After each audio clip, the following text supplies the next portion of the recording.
if you're a new to home education family, you might be tempted to think that you have to recreate the school at home.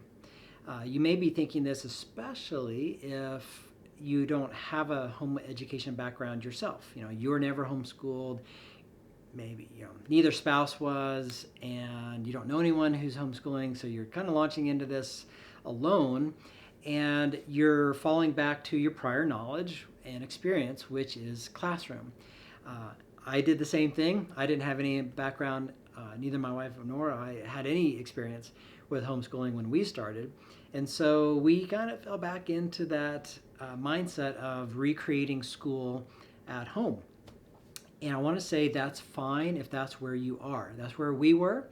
That's where we started. That's where our comfort level was, and security level, and emotionally, our emotional side. Like that's where what we knew, and that's where we were going to start. And I wanted to say, if that's where you are, that's fine.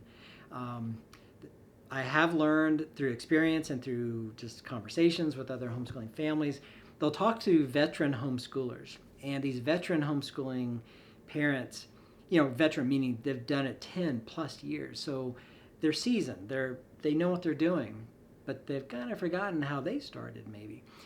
Maybe they started the same way, but they've kind of forgotten. And so they mean well and they're giving a lot of advice, but that advice is overwhelming you for whatever reason. It's just too much. There's no way, you're thinking to yourself, there's no way I can do that. That's too much. No problem.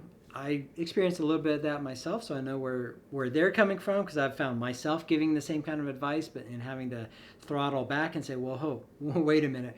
When you're first starting out, you're taking baby steps. You're not ready to do what a 10 plus year veteran homeschooling mom or dad can do. So give yourself a lot of grace, a lot of patience, a lot of time to settle into this new role. And it's not just one role, it's multiple roles. So give yourself a break, start where you're comfortable, and move out from that, right? Establish that foundation, get that beachhead, and then from there, go forward. So with that said, if you need to create a school-like environment at home with a desk and shelves and a chalkboard or a whiteboard or computer, desk, whatever that's going to look like for you, go for it. Maybe in 3 months, maybe in 6 months, maybe in a year, you look back and think, oh, why did I do that? I feel more, you're more confident. And so you change how you do things. Fine. No problem. You've learned, you've grown, but start where you're most comfortable. So, with that said, start also with small steps. Going back to what I said before, it can be tempting to think that you need to recreate school at home, not only physically and structurally, but also in terms of the courses and the topics, the scheduling, all those kind of factors. If that works for you, awesome. Fantastic. But if it doesn't work for you, don't feel obligated to stick with that or even start with that. What I would do is start small, choose your son or daughter's most favorite topic or subject. Start with that one and then build from there, especially in the younger grades. Start with the reading and the reading comprehension, and then start adding the math and later on art or sports or whatever. But start small, little steps. You don't have to go buy the $800 all-in-one inclusive package of a gazillion topics and textbooks and workbooks and assignment books and this and that. You don't have to do that. If you want to and you feel confident in that, yeah, great too. But feel free, start small, especially when you're starting young. Focus on reading comprehension, and then add to that and make it fun. Don't forget to add the fun element in there. But I wanted to just say a word to those families who are new. Start small, baby steps. Give yourself until Thanksgiving, maybe even Christmas, to feel like you're in a routine and that you have some sort of plan in place, right? Because it's a change for the entire family, not just your son or daughter. It's you, your spouse, if you're married. I mean, just your extended family also. You might be having to fight against naysayers, well-meaning as they may be. You just have a lot going on. So focus on one or two main topics and then just add as you go. And even with those one or two main topics that you're starting with, start small. Start baby steps and then grow. That's my advice to you there. We can certainly have a conversation later about fleshing that out and what that might look like. But bottom line is, start slowly. I also wanted to talk to the family who could be new to homeschooling, but you're new because of a problem, a learning problem perhaps with your son or daughter, or whatever kind of issue. It's kind of forced you into homeschooling. The needs weren't being met at the local school, so you've taken the bull by the horns and you're saying, I'm going to provide what's lacking. I'm going to do it at home through homeschooling.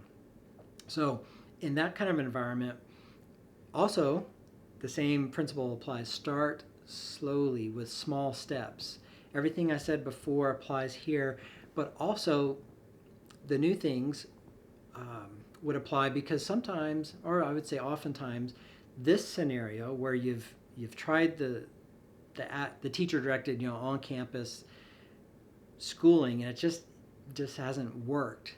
Something's going on, the needs aren't being met, so you've brought your son or daughter home.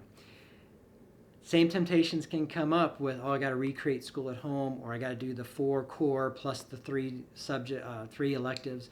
You don't have to do that, especially if there's a problem that needs to be addressed. Oftentimes, it's with reading comprehension. The reading, the decoding part of things is fine, but the comprehension's not there. Maybe it could be math. Whatever it is, it's usually math, language arts, reading, or it's math. Rarely does somebody homeschool because there's a problem with science, right? So let's say it's reading comprehension, or whatever it is. Focus on that. Again, referring back to previous videos, you're in control. You're not only in control of the resources and topics, but you're in control of which topics, right? Which means you can choose one topic. If Johnny or Susie can't read, why would you do social studies? Why would you do science? Why would you do anything else that requires reading? Focus on reading. You can do that. Just remember, you're in charge. You are in absolute control. If you need to spend the first month or 3 months or the first semester on reading and comprehension and all those kind of things, then by all means do that. You are authorized by the fact that you are in control. You're the teacher, principal, superintendent, school board. You have full autonomy and full responsibility, full authority to choose what you teach. And that can mean you're focusing on one topic, right? You can do that. So I can think of lots of situations, but if this applies to you and you want to talk further about it, please feel free to call me. But just know that you are fully authorized and encouraged to address that single issue if this scenario applies to you. You do not have to recreate school at home. You don't have to do 4 core plus 3 electives. Focus on what needs work if this context applies to you, and go for it. So again, in all things, with all this planning, you are in control. You get to decide what it looks like.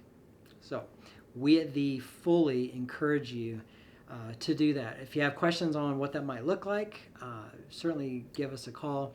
But I just wanted to give you this information if you're new to home education, just because you may be thinking that you are limited and that you are bound by certain expectations, and that's not the case.